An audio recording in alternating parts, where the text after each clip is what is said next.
এই দেখো বন্ধুরা, আমাদের পাড়াটা কি সুন্দর সেজেছে।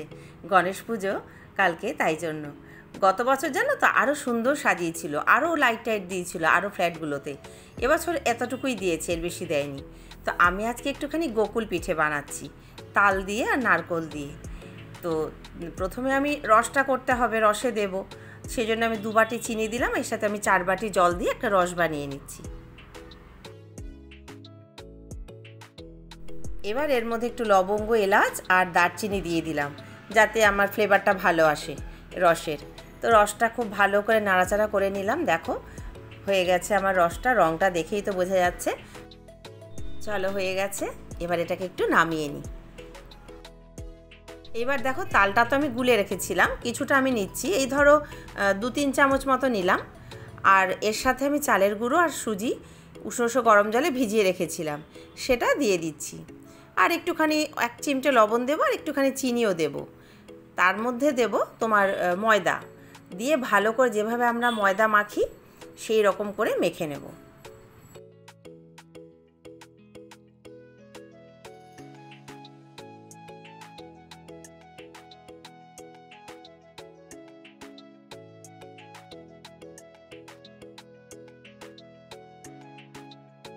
এই দেখো ঠিক যেভাবে ময়দা মাখি আমরা লুচি বেলি রুটি করি সেই রকম মেখে নিলাম। আর এই যে রসটাও আমি এখানে করে রেখেছি, তো এখন আমি এটা ঢেকে রেখে দিই, এটা তো একটু পরেই লাগবে আমার, আগে এগুলোকে বানিয়ে নিই তারপর। তো চলো এবার গোকুল পিঠেগুলো এক এক করে আমি বানিয়ে নিই। তো যে পুরটা আমি দেব, তো সেটা এখন আমি বানাচ্ছি। নারকোল, চিনি আর একটু খোয়া ক্ষীর সব মিলিয়ে ভালো করে নাড়াচাড়া করে নিচ্ছি। এরপর এটার মধ্যে আমি একটু তাল দেব, যেহেতু তালের ফ্লেভারটা আমার দরকার, তাল দিয়ে গোকুল পিঠেটা হবে। তো শুধু নারকোল আর খোয়া ক্ষীর না, আমি এর মধ্যে একটু তালও দেব।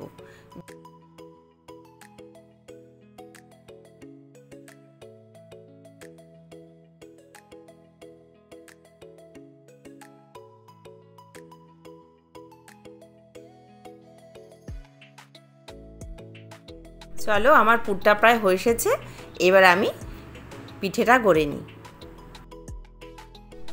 এই দেখো একটুখানি ময়দা ছড়িয়ে দিলাম, আর যেরকম করে আমরা রুটি বেলি সেরকম করে বড় করে একটা রুটি বেলে নেব। তারপরে ছোট্ট ছোট্ট করে একটা করে আমি টুকরো তৈরি করে নেব।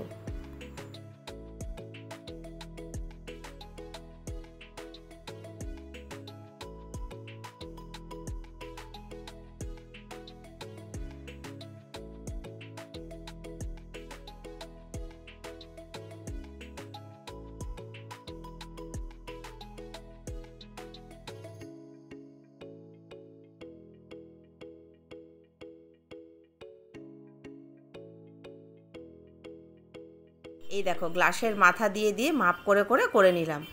একই মাপের না হলে আমার পিঠেটা করতে অসুবিধে হয়ে যাবে, সেই জন্য একই মাপের করে নিলাম প্রত্যেকটা টুকরো। আর যেটা আমি এক্সট্রা হলো ওটাকে আবার আমি পরে বেলে নেব। এই দেখো আরও একটা এরকম বেলে নিয়েছি বড় করে, এখান থেকে আমি অল্প অল্প করে টুকরোগুলো তুলে নেব।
তারপরে এই দেখো খোয়া ক্ষীর, তাল, নারকোল দিয়ে যে পুরটা বানিয়ে রেখেছি সেটা এর মাঝখানে দিয়ে 4-5টা না অল্প একটু জল দিয়ে দেব। জল না দিলে এটা আটকানো যাবে না। তো অল্প অল্প করে আঙুল দিয়ে ধারগুলোতে অল্প অল্প করে জল দিয়ে দিলাম। এইবারে ওটা ঢেকে আমি যে যেরকম ডিজাইন দেয়, যার যেরকম ভালো লাগে, প্রচুর ডিজাইন আছে, আমি আমার মতন একটা সহজ ডিজাইন তৈরি করে নিচ্ছি। চলো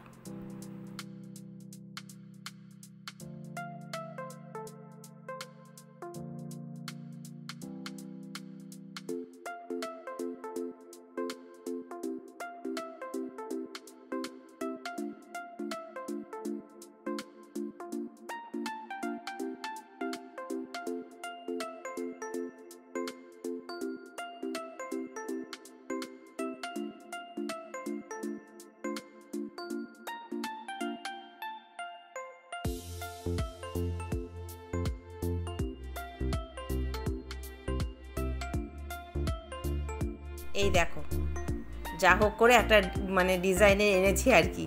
তো এবার তেলটা তো আমার গরম হয়ে গেছে, এক এক করে ভেজে নিই।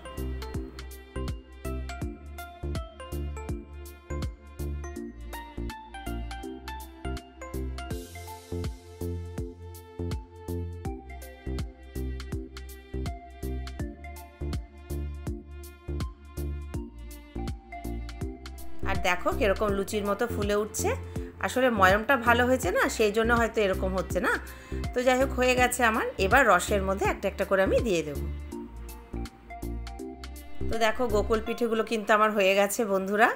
আর এগুলো একটুখানি চামচ দিয়ে দিয়ে রসে চুবিয়ে দিচ্ছি, তাহলে ভেতরে রসটা ভালো ঢুকবে। ট্রাই করো, খুব ভালো লাগবে জানো তো, খেতে খুব ভালো লাগে এগুলো। তো এখন ঢাকা থাকবে, এখন খাবো না, ভালো করে ভিজুক, বিকেলে মেয়েরা এলে তারপর। খেতে তো এগুলো ভালোই লাগে, তাই না বলো? কিন্তু এগুলো বানানোটাই খুব একটা চাপের হয়ে যায়, কারণ সংসারে আর বাদবাকি কাজকর্ম সেরে, রান্নাবান্না সেরে এই পিঠেটা করা খুবই চাপের। তো যাই হোক, এবার আমার ভিডিওটা এখানেই শেষ করছি বন্ধুরা। তোমরা ভালো থেকো, সুস্থ থেকো, আনন্দে থেকো, আর এভাবেই আমার সঙ্গে থেকো। টাটা।